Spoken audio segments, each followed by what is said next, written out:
करवा चौथ व्रत कथा, संपूर्ण व्रत कथा आरती सहित। श्री गणेशाय नमः। करवा चौथ व्रत कथा सरल हिंदी भाषा में व्रत की कथा, व्रत का विधान, कहानियां एवं आरती सहित। प्रकाशक यमुना पुस्तक भंडार, जोगी गली, Arya Samaj road, Mathura. Phone number ये है, मूल्य 20 रुपये।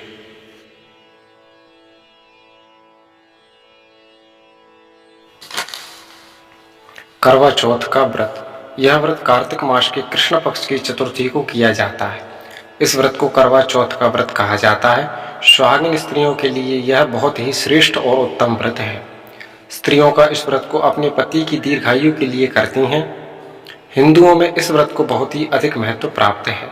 वास्तव में यह एक अत्यंत प्रभावशाली तथा उपयोगी व्रत है।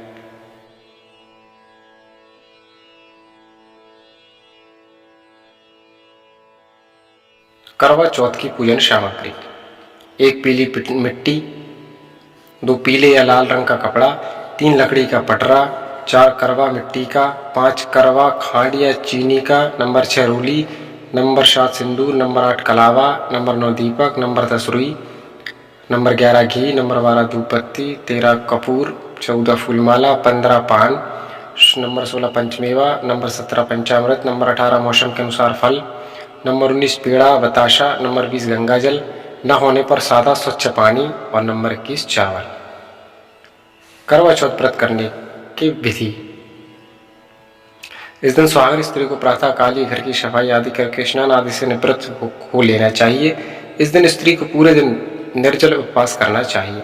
फिर पूजन की सभी सामग्री को एकत्रित कर लें। इसके बाद शाम के समय अपने घर के पूजा स्थान या आंगन को स्वच्छ कर लें। फिर स्त्री को मुंह हाथ धोकर स्वच्छ वस्त्र पहनने चाहिए और आभूषण धारण करने चाहिए। फिर चावल को पीसकर उसमें थोड़ा सा सिंदूर तथा पानी मिलाकर मिश्रण बना लें।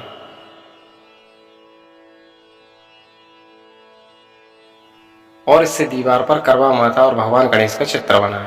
साथ ही सूर्य, चंद्रमा, सुहाग की विभिन्न वस्तुओं, चूड़ी, बिंदी, बिछुआ आदि, दूध देने वाली गाय, करुआ बेचने वाली कुम्हारिन, 7 भाई और उनकी इकलौती बहन आदि के भी चित्र बनाने में कोई समस्या हो तो आजकल बाजार में करवा चौथ का कैलेंडर छपा हुआ मिल जाता है, उसे लाकर दीवार पर चिपका लेना चाहिए। फिर पीली मिट्टी से भगवान शिव तथा पार्वती के प्रतीक स्वरूप बना लेने चाहिए।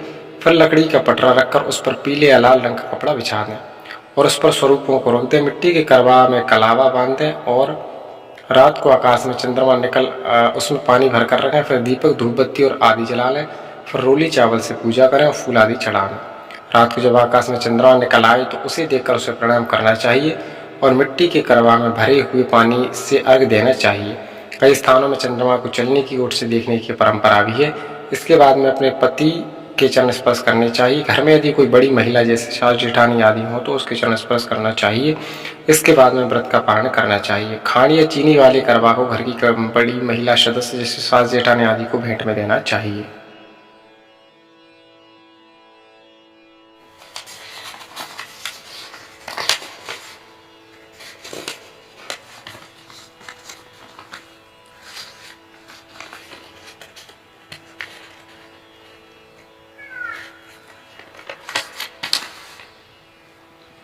करवा चौथ व्रत की कथा। करवा चौथ की व्रत कथा। एक साहूकार था जिसके 7 बेटे और 1 बेटी थी। 7 भाई व बहन एक साथ बैठकर भोजन करते थे। एक दिन कार्तिक की चौथ का व्रत आया तो भाई बोला कि बहन आओ भोजन करें। बहन बोली कि आज करवा चौथ का व्रत है, चांद उगने पर ही खाऊंगी। तब भाई ने सोचा कि चांद उगने तक बहन भूखी रहेगी, तो एक भाई ने दिया जलाया, दूसरे भाई ने छलनी लेकर उसे ढका और नकली चांद दिखाकर बहन से कहने लगी, चल चांद उगाया है, अर्घ दे ले। बहन अपनी भाभियों से कहने लगी कि चलो अर्घ दें, तो भाभी बोली तुम्हारा चांद उगा होगा, हमारा चांद तो रात को उगेगा। बहन ने जब अकेले ही अर्घ दे दिया और खाने लगी तो पहले दिन ग्रास में बाल, दूसरे ग्रास में कंकड़ आया और तीसरे ग्रास में उपयोग किया तो उसकी ससुराल से संदेश आया कि उसका पति बहुत बीमार है, जल्दी भेजो। माँ ने जब लड़की को विदा किया तो कहा कि रास्ते में जो भी मिले उसके पाँव लगना और जो कोई सुहाग काशी से उसके पल्ले में गांठ लगाकर उसे कुछ दे देना। बहन शव भाइयों से विदा हुई तो रास्ते में जो भी मिला उसने यही आशीष दिया कि तुम 7 भाइयों की बहन, तुम्हारे भाई सुखी रहे और तुम उनका सुख देखो। सुहाग का आशीष किसी ने भी नहीं दिया। जब बहन ससुराल पहुंची तो दरवाजे पर उसकी छोटी नंद खड़ी थी, वह उसके भी पाँव लगी तो उसने कहा कि सुहागिन रहो, सपीती हो तो उसने यह सुनकर पल्ले में गांठ बांधी और नर्द को सोने का सिक्का दिया। तब भीतर गई तो सास ने कहा कि पति धरती पर पड़ा है, तो वह उसके पास जाकर उसकी सेवा करने के लिए बैठ गई। बाद में सास ने दासी के हाथ बची खुची रोटी भेज दी। इस प्रकार से समय बीतते बीतते मार्गशीर्ष की चौथ आई तो चौथ माता बोली, करवा ले भाइयों की प्यारी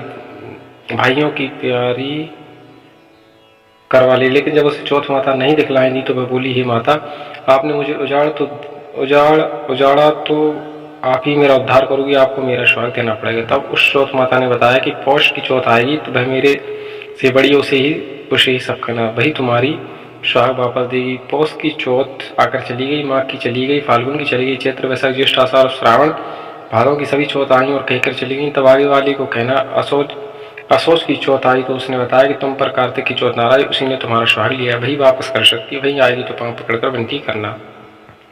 भैया बताकर वह भी चली गई। जब कार्तिक की चौथ आई तो वह गुस्से में से बोली, भाइयों की प्यारी करवा ले, दिन में चांद उगानी करवा ले, व्रत अखंड करने वाली करवा ले, भूखी करवा ले।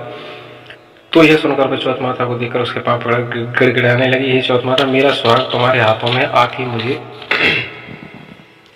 सुहागिन करें। तो माता बोली, पापिन हत्यान, मेरे पाप पकड़ कर क्यों बैठी है? तब वह बोली कि जो मुझसे भूले उसे क्षमा करो, अब भूल नहीं करूंगी। तो चौथ माता ने प्रसन्न होकर आंखों से काजल, नाखूनों से मेहंदी और टीके में से रोली लेकर छोटी उंगली से उसके आदमी पर छींट दिया। तो वह उठकर बैठ गया और बोला कि आज मैं बहुत सोया। वह बोली, क्या सो, मुझे तो 12 महीने हो गए, अब जाकर चौथ माता ने मेरा सुहाग लौटाया। तब उसने कहा कि जल्दी से माता का पूजन करो। तब चौथ की कहानी सुनी, करवा का पूजन की, तो प्रसाद खाकर दोनों पति पत्नी चौपड़ खेलने बैठ गए। नीचे से दासी आई, उसने उन दोनों को चौपड़ पांसे से खेलते देखा तो उसने सासू जी को बताया। तब से सारे गांव में यह बात प्रसिद्ध हो गई कि सब स्त्रियां चौथ का व्रत करें तो सुहाग अटल रहेगा। जिस तरह शाहूकार के बेटे का सुहाग दिया, उसी तरह चौथ माता सबको सुहागन करें। यही करवा चौथ के उपवास की सनातन महिमा है। ये नंबर 2 व्रत कथा है।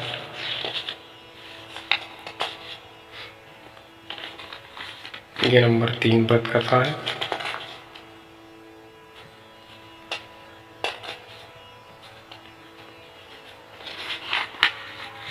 ये नंबर 4 कथा है।